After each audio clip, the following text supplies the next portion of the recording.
All right, so I'm going to open up with a poem today. I wanted to well, it's not a poem, it's a quote by Nina Simone. And she said, "We will shape and mold this country, or it will not be molded and shaped at all."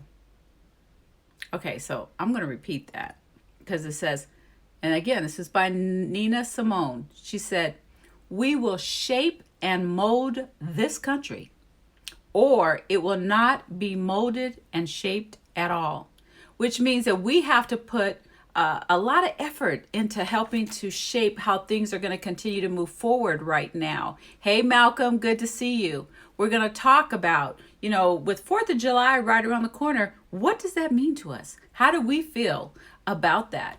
And what I want to say as relates to that is fireworks have always been associated with the 4th of July.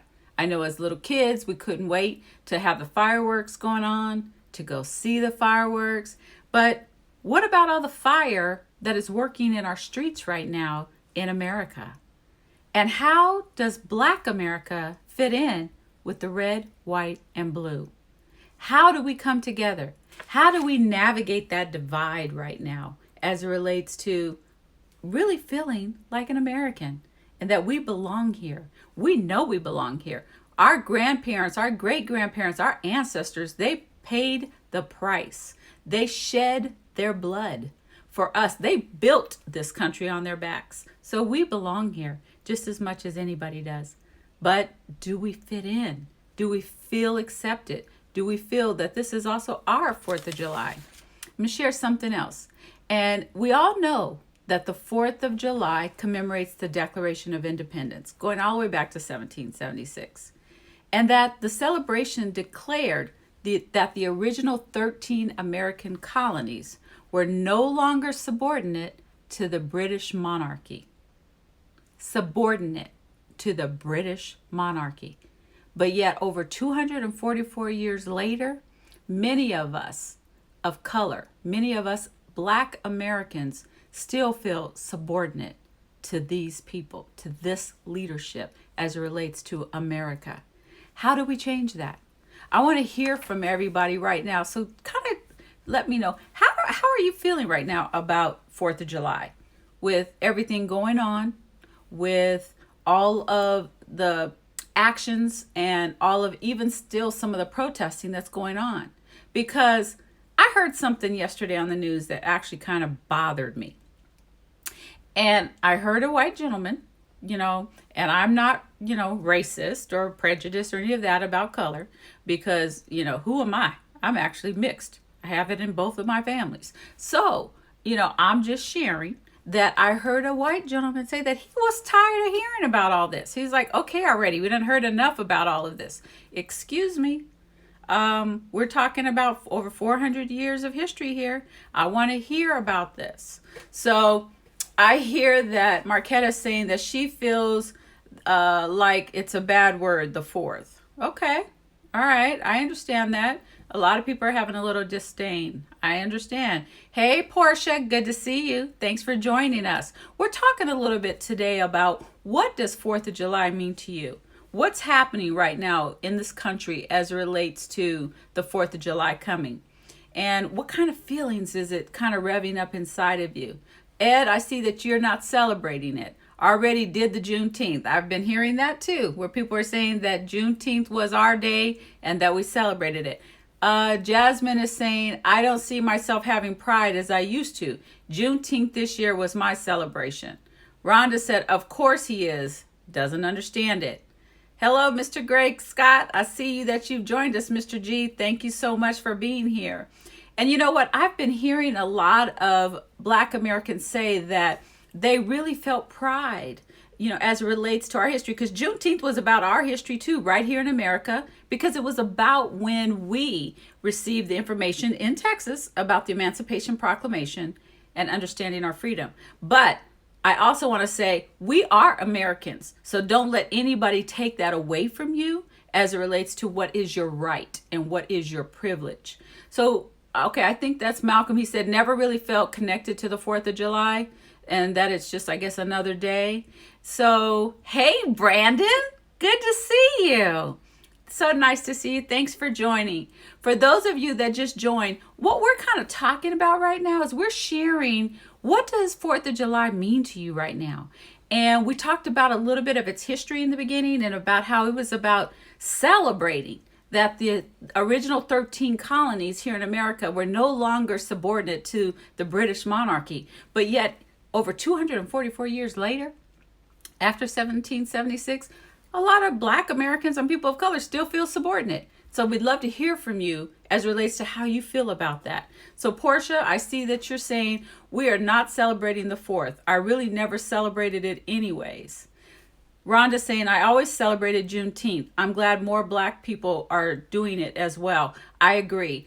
I grew up with a grandmother who was from Texas, so we too also celebrated Juneteenth. I also understood it before it became, I would say, became more aware right now due to certain circumstances that are happening in our climate today. But again, what I do want to make sure that we all remember is we're Americans. So we have a right to the 4th of July just as much as anybody else, but how we celebrate it is up to us. So one of the things that I heard recently, hey Sabra, thanks for joining us, is that they're saying for all Black people, this particular 4th of July, doesn't have to be every 4th of July, but this particular 4th of July, they're saying do not wear red, white, or blue and wear black. So I'm going to figure out how to make my little circle black, on social media, as well as if I go out in public, wear black. Now, I don't know what I might wear at home because right now, me and my family, we plan to be in the backyard. So, but if you go out for solidarity purposes, remember to wear black. Sabra, you're saying that this is your first year not even caring about the 4th of July as much. Sorry, I'm late. No problem. It's never too late to join us. So with all of that in mind, I just wanted to share this, that I am the great granddaughter of a slave. Because most people start saying great, great, great, great. No, I'm the great granddaughter. My grandmother's father was born a slave and freed at the age of 3 years old. And my grandmother was born right around the turn of the century. And her father was born a slave and freed around 3. So I am the great granddaughter of a slave, which means that, our blood runs thick here in America, runs thick, which means that probably a lot of you on this call also have family members and it runs thick. I see Rhonda saying that we have the right to celebrate the 4th, although I do usually just treat it as another day. That's okay. That's okay. That's what I'm saying. We have the right, but still as Americans, don't let anybody take that right away. All right. The next thing I wanted to share with everybody is, like most people, I do strive for the American dream. I desire to achieve success. But most of all, I want equality. I want social justice.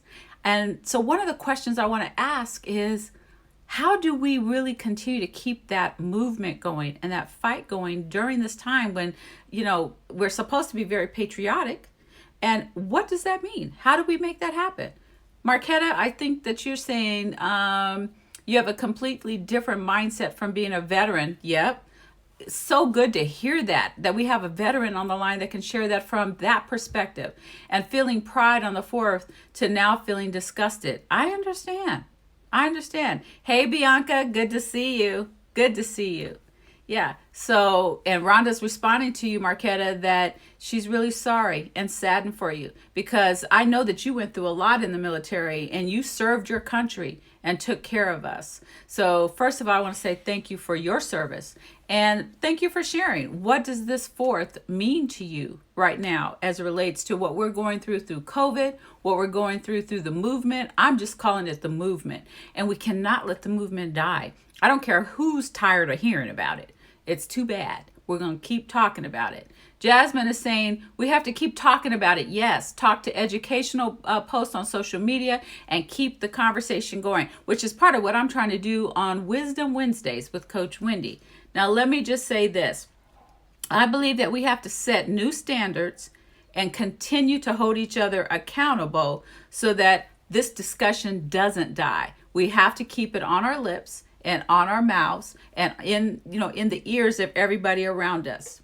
So as you know, I always try to make sure we have 3 things that I leave you with, whether it's a call to action, whether it's something to think about, And today I have three things. But before I go to that, I see that Portia is saying, yes, we have to keep the education going and we can't let it die. All right. Yes, Rhonda, I see you. Yes. Here's our three things. And I'm going to pause because I just want to hear from everyone. Hey, Malcolm. Yes, keep the history of Black people in the face of America. I want to hear, number one, if you can, just post one word. I just want one word, not a sentence, not a paragraph, just one word. To you, what does it mean to be American? What does it mean to you to be an American?